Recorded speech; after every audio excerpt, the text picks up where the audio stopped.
नमस्कार दोस्तों, हमारे यूट्यूब चैनल ट्रू स्टोरी में आप लोगों का बहुत-बहुत स्वागत है।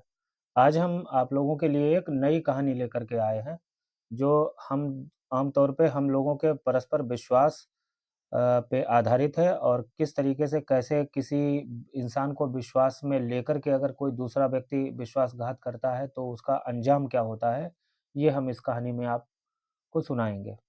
और कहते हैं कि ये दुनिया जो है वो परस्पर एक-दूसरे के भरोसे के ऊपर ही चलती है, लेकिन अगर सामने वाला हम लोगों को भरोसे में लेकर के हम लोगों के साथ में अगर भरोसा तोड़ दे, विश्वासघात कर दे, तो फिर इसका क्या? लेकिन भरोसा करना ही पड़ता है और क्यों ना करें क्योंकि भरोसे पर ही ये दुनिया चल रही है। तो ये कहानी जो है वो वेस्ट बंगाल, पश्चिम बंगाल की है। पश्चिम बंगाल में एक ज़िला लगता है, 24 परगना।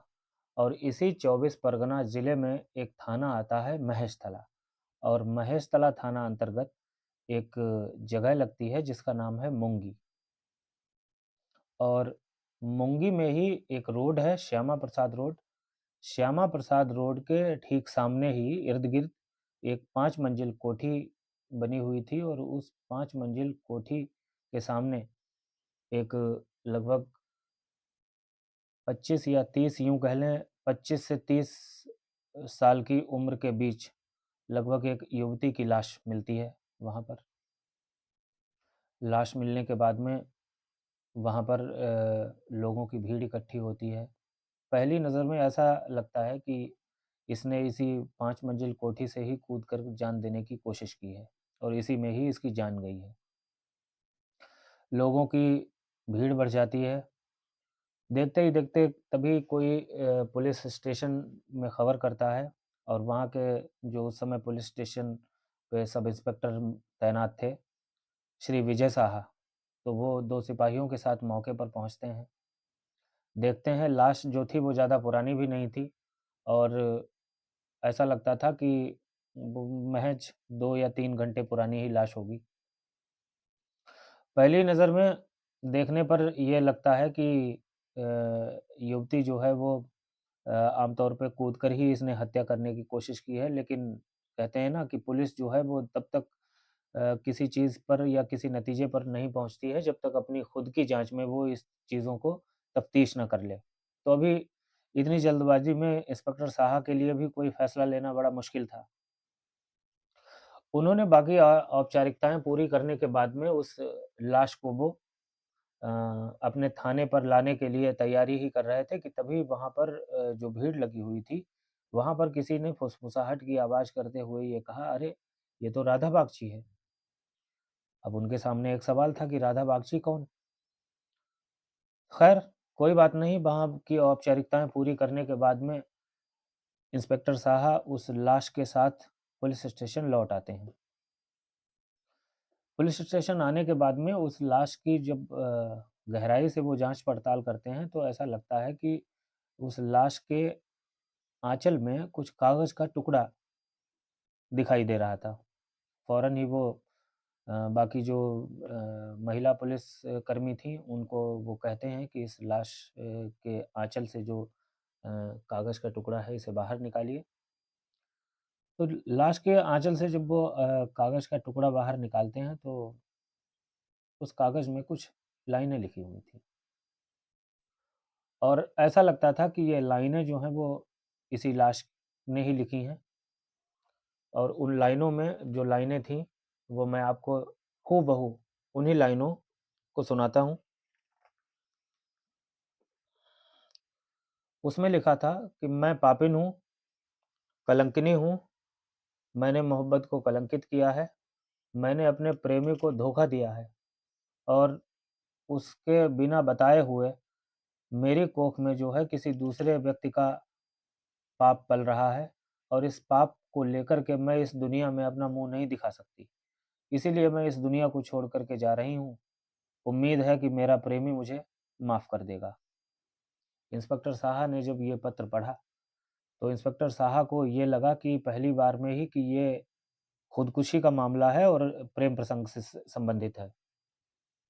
अब जैसा कि वहाँ पर भीड़ में कुछ लोगों की आवाज़ ये आई थी कि ये राधा बागची है, तो उन्होंने फिर प छानबीन की कि ये राधा बागची कौन? तो पता चला कि राधा बागची जो है वो बाबू बागची की बड़ी पुत्री थी।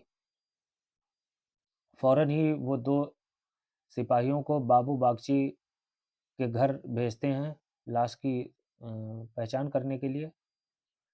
अब वहाँ से थाने से 2 सिपाही जाते हैं बाबू बागची के घर पे, उन्हें इत्तला देते हैं कि इस तरीके की ऐसी एक लाश जो है वो वहाँ मिली और चलिए आप लोगों को शिनाख्त करनी है। लाश की बात सुनते ही फ़ौरन जो परिवार है वो बदहवास दौड़ा भागा पुलिस स्टेशन आता है और देखते ही वो लाश पहचान लेता है और लाश की शिनाख्त जैसा कि उस भीड़ से ही लग रहा था, राधा बागची की ही लाश निकलती है। थाने में बहुत ही गहमा-गहमी का माहौल हो जाता है क्योंकि पूरा परिवार बदहवास रोने लगता है, चीखने लगता है। थाने के माहौल को देखते हुए जो सब इंस्पेक्टर साहा हैं, वो उस लाश का पोस्टमार्टम करने के लिए सरकारी अस्पताल भिजवा देते हैं और इधर राधा के पिता बाबू बागची से पूछताछ करते हैं। तो पता चलता है कि राधा बागची जो थी वो उनकी 2 पुत्रियों में सबसे बड़ी पुत्री थी, बेहद ही खूबसूरत और सुशिक्षित भी।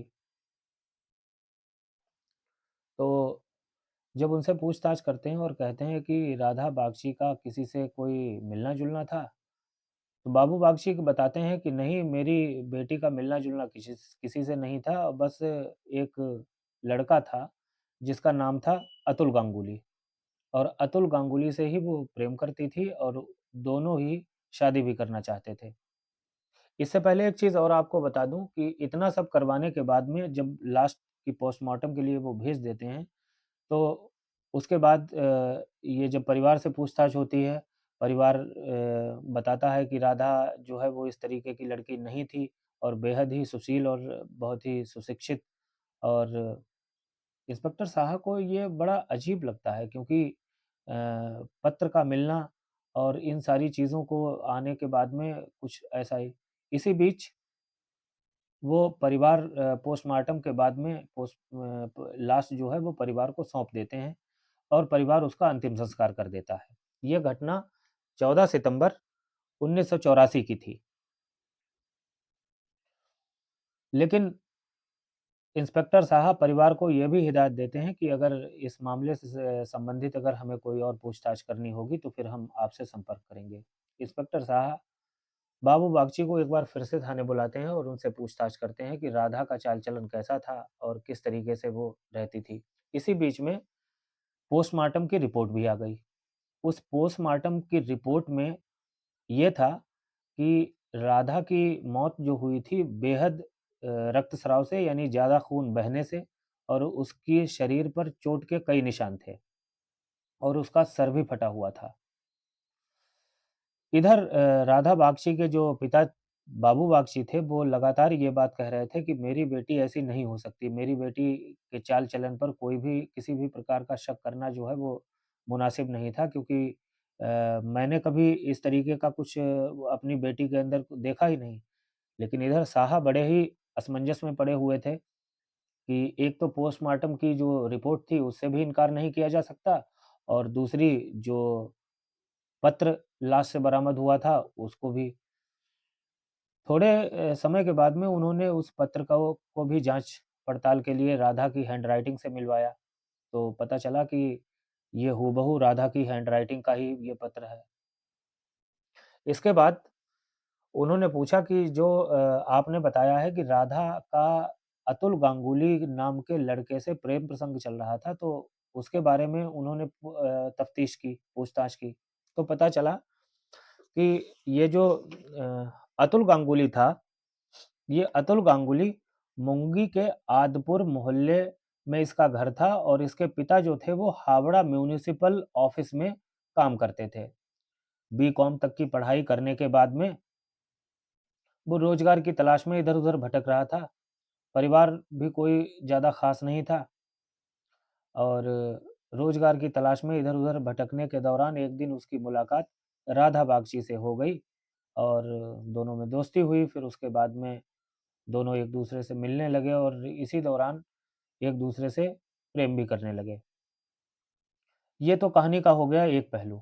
दूसरा पहलू ये है कि बाबू बागची जो थे, वो उनके घर में 4 सदस्य थे। पत्नी सोनाली और 2 बेटियाँ थीं। बड़ी बेटी का नाम राधा बागची और दूसरी बेटी का नाम चंदना बागची था। दोनों ही बेटियाँ बेहद खूबसूरत और सुशील थीं, पढ़ी-लिखी, होनहार। बाबू बागची का अपना एक कारोबार था, जिसमें कोयले की एक आढ़त थी और उसी के आढ़त के साथ-साथ में एक बागची टिम्बर नाम की एक दुकान भी थी। इनकम भी ठीक-ठाक हो जाया करती थी। शुरुआत में वो बाटा नगर में एक किराए के मकान में ही रहते थे, जैसा कि बाटा नगर जहाँ पे राधा बागची की लाश मिली हुई थी, इसी 5 मंजिल कोठी की तीसरी मंजिल पर उनका किराए का घर था। हालाँकि जब उनका पैसा और कारोबार ठीक-ठाक चलने लगा, तो उसके बाद में उन्होंने अपना एक निजी मकान ले लिया, जो कि मुंगी में स्थित था। परिवार जो था दोनों एक किराए के लेकिन उन्होंने किराए का घर जो था अपना, वो नहीं छोड़ा था।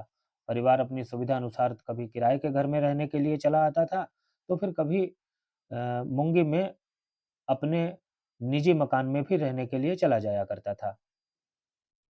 घटना को एक विडंबना मानकर सभी लोग खामोश हो गए। पुलिस ने भी काफ़ी तफ्तीश करने की कोशिश की, लेकिन फिर भी राधा के प्रेमी अतुल गांगुली से भी कई बार पूछताछ करने की कोशिश की, तो लेकिन कोई भी उस अतुल गांगुली से कोई ऐसा तथ्य सामने नहीं आ सका जिससे ये लगे कि यह घटना आत्महत्या की नहीं बल्कि हत्या की है। इधर कुछ घटना के कुछ दिन बीत जाने के बाद में पुलिस भी हाथ पर हाथ रख कर के खामोश बैठ गई और उसने भी इस घटना को आत्महत्या ही मान लिया। उधर दूसरी तरफ अतुल गांगुली भी बड़ा उदास रहने लगा और ऐसा लग रहा था कि राधा के जाने का या राधा की आत्महत्या करने का जो गम है वो उसे बेहद सता रहा है। उसने अपना हुलिया ही बिगाड़ लिया था। उसी चेहरे के साथ में अतुल गांगुली जो था वो राधा बागची के परिवार से भी मिलता रहा था। हालाँकि उसका जाना-आना जब राधा जीवित थी तब भी उनके परिवार में था और बाद में भी जाना-आना बना। ऐसा लग रहा था कि राधा की मौत का सदमा उसके ऊपर बहुत ज़्यादा उसका फ़र्क पड़ा है राधा की मौत का। तो वो राधा बागची के परिवार से मिलता-जुलता रहता था और उनका हाल-चाल पूछने के लिए चला जाता था आमतौर पे जैसा भी हो। एक लड़की जिससे कि वो प्यार कर रहा था और उसने आत्महत्या कर ली और उसे प्यार में ऐसा धोखा दे दिया। तो राधा बागची के परिवार के लोग भी ये समझते थे कि अ, हो सकता है कि राधा जो है वो राधा के कदम बहक गए हों और अतुल जिस तरीके का गरीब लड़का था और बेहद एक-दूसरे से प्रेम करते थे। एक दिन की बात है अतुल जो है वो राधा बागची के घर बैठा हुआ था, बड़े ही उदास मन से और राधा की जो छोटी बहन थी चंदना, वो भी वहाँ पे बैठी हुई थी। उसने कहा कि अतुल तुम दीदी के मौत के गम में कब तक इस तरीके से अपना हुलिया बनाए रखोगे? आगे आपको और भी काम करना है। जीना है आपके सामने बाकी ज़िंदगी पूरी पड़ी हुई है। इस ज़िंदगी के सहारे इतनी बात हुई थी कि वहाँ पर खामोश बिल्कुल अतुल भी खामोश रहा, उसने चंदना की बात का कोई भी जवाब नहीं दिया। कुछ वक़्त गुज़ारने के बाद में वो चंदना के घर से वापस लौट आया। एक बार की बात है कि वो पुनः राधा बागची के घर गया और जब भी एक चीज़ और थी, वो जब भी जाया करता था तो चंदना से राधा की बुराई जो थी, वो लगातार बहुत करता था।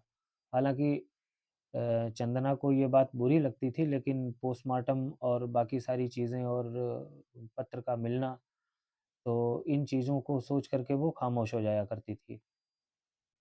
धीरे-धीरे उसको लगने लगा कि अतुल जो है वो उसके काफ़ी करीब आने की कोशिश करने लगा है और वो अक्सर कहता था कि मैं जब तुमसे मिलता हूँ और मुझे ऐसा लगता है कि तुम्हारे अंदर राधा की ही सूरत दिखाई देती है। तो इस तरीके की जब वो बातें करता था तो हालाँकि राधा को भी ये महसूस होता सॉरी चंदना को भी ये महसूस होता था कि अच्छी बात है लेकिन फिर भी कहीं न कहीं एक शक जो था उसके दिमाग में था कि उसकी बहन इस तरीके से नहीं हो सकती है। ख़ैर कोई बात नहीं, दिन गुज़रते गए, धीरे-धीरे एक दिन की बात है, चंदना को ये लगा कि ज़रूर कुछ ना कुछ गड़बड़ है। उसने सारी बात जो थी वो अपने पिता बाबू बागची को बताई। तो फिर बाबू बागची चंदना के साथ मिलकर एक फ़ैसला करते हैं। उन्होंने फ़ैसला किया कि वो महेश तला थाना जाएँगे और वहाँ पे ये सारी बात उनको बताएँगे। वहाँ पे पहुँचते हैं और इंस्पेक्टर साहा को सारी बात बताते हैं और ये कहते हैं साथ ही साथ कि मुझे अतुल के ऊपर शक है। तो इंस्पेक्टर साहा उनकी बात का जवाब देते हैं कि अगर ऐसा है, तो कातिल जो है वो पुलिस की नज़रों से बिल्कुल नहीं बच सकता। और साथ ही साथ ये हिदायत देते हैं कि चंदना जो है वो अतुल से मिलना-जुलना कम ना करे, उसे मिलती रहे। एक बार की बात है, चंदना जो है वो अ, अतुल को एक पार्क में बुलाती है और कहती है कि मैं तुमसे मिलना चाहती हूँ, मुझे कुछ ज़रूरी बात करनी है। अतुल इसी फिराक में था ही, वो फ़ौरन ही चंदना का जो आमंत्रण था वो स्वीकार कर लेता है और चंदना के बताए पते पर ठीक शाम 4 बजे वहाँ पहुँच जाता है। और जैसा कि चंदना वहाँ पर पहले से ही मौजूद थी, वो चंदना के पास जैसे ही जाने की कोशिश करता है कि अचानक 4 लोग उसे घेर लेते हैं और चारों के हाथ में पिस्तौल थे और वो कहते हैं कि अ, बताओ यहाँ तुम किस लिए आए हो? तो वह कहता है कि नहीं, मैं तो सिर्फ़ चंदना से मिलने आया हूँ। तो वो लोग पूछते हैं कि आज तुम बच के नहीं जा सकते।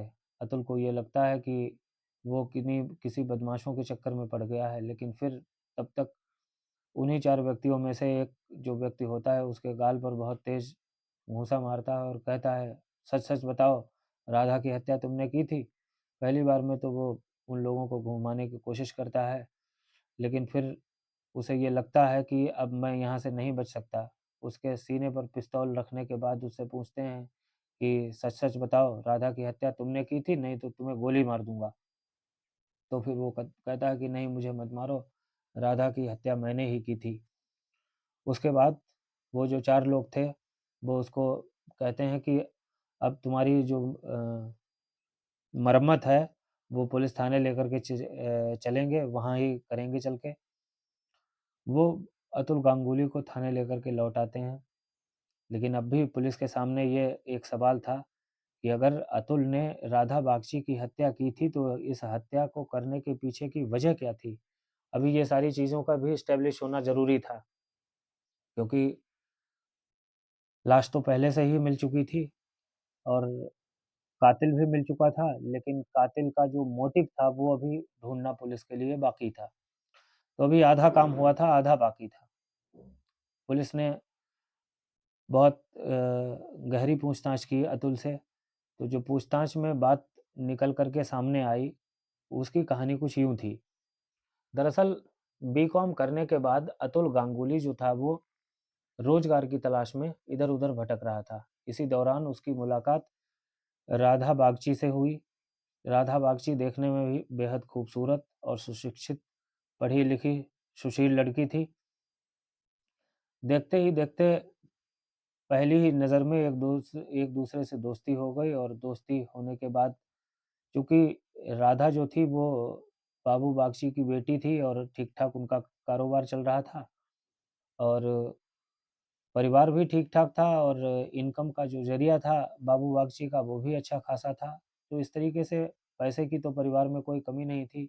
इधर दूसरी तरफ अतुल गांगुली जो था उसके पिता वहीं म्युनिसिपल ऑफ़िस में उसके पिता जो थे वो एक छोटे से कर्मचारी थे। घर की आर्थिक स्थिति ठीक नहीं थी, तो पिता की मदद को सोचने के लिए ही मदद करने का ख़्याल लेकर के ही वो रोज़गार की तलाश में बाहर निकला था। राधा से मुलाकात होने के बाद उसके मन में एक ख़्याल आया। धीरे-धीरे उसका घर आना-जाना भी हो गया और एक-दूसरे से दोनों प्रेम करने लगे। लेकिन अचानक ही उसके दिमाग में एक ख़्याल आया कि राधा जो है वो 2 बहन हैं। बाबू बागची के कोई बेटा नहीं था। 2 बहनें और सारी संपत्ति, इतनी सारी प्रॉपर्टी, तमाम दुकानें और बाकी और सारी चीज़ें। तो इन चीज़ों को देखते हुए उसे ये लगा कि बाबू बागची की जो जितनी भी प्रॉपर्टी है वो 2 लोगों के बीच में बँट जाएगी। एक राधा और दूसरी चंदना।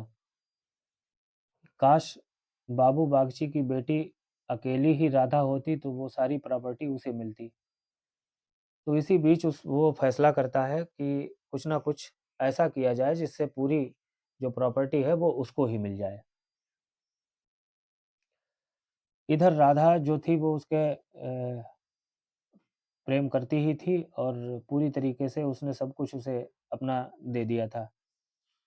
एक दिन की बात है, अतुल राधा को बुलाता है, जिस 5 मंजिला कोठी के सामने राधा की लाश बरामद हुई थी, उसी घर में किराए पर पहले बाबू बागची का पूरा परिवार रहा करता था। हालाँकि अपना मकान बनाने के बाद में उस किराए के घर को भी उस परिवार ने नहीं छोड़ा था।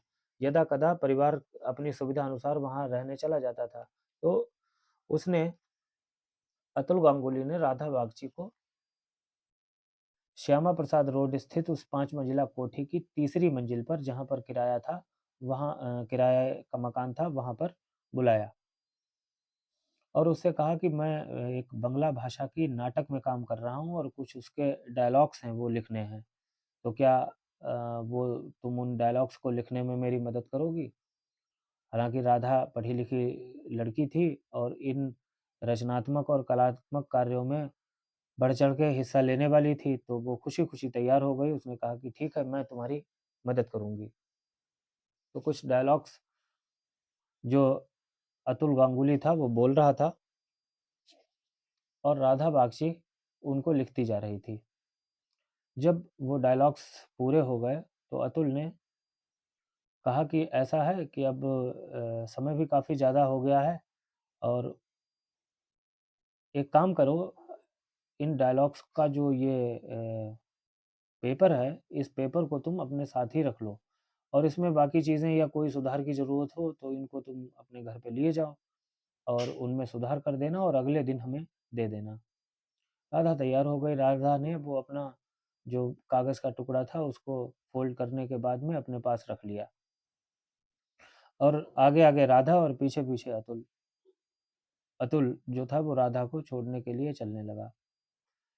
बालकनी में निकलने के बाद जैसे ही राधा जीने की तरफ मुड़ने के लिए हुई, उसने ज़ोर का धक्का राधा को दिया और राधा जो है वो 3 मंजिल इमारत से नीचे गिरती है और उसकी मौत हो जाती है, जैसा कि शुरुआत में आप लोगों को बताया था। जब ये बयान देता है अतुल, तो इसी बयान के आधार पर हत्या का मुकदमा जो है वो इंस्पेक्टर साहा अतुल गांगुली के खिलाफ कायम करते हैं। इधर बाकी परिवार को भी पता चलता है कि इस तरीके से उसकी चंदना को भी पता चलता है कि अतुल ने ही उसकी बहन की हत्या की थी। एक तो बहन की हत्या का गम भी उसकी आँखों में था और दूसरी तरफ आँखों में चमक भी थी, क्योंकि उसकी सूझबूझ से और उसकी बुद्धिमानी से ही उसकी बहन के कातिल को सज़ा मिली थी। इंस्पेक्टर साहा ने अतुल को एसडीजेएम की अदालत में प्रस्तुत किया और वहाँ पर पेश करने के बाद में उसे जेल भेज दिया गया। तो इस तरीके से राधा की बहन चंदना की सूझबूझ और उसकी बुद्धिमानी और चतुराई की वजह से ही उसकी बहन के कातिल को उसके अंजाम तक उसने पहुँचाया। तो ये थी आज की कहानी और ये कहानी आप लोगों को कैसी लगी हो, अगर पसंद आई हो तो इसको आप लोग लाइक कीजिएगा, शेयर कीजिएगा और चैनल पर अपना प्यार दीजिएगा।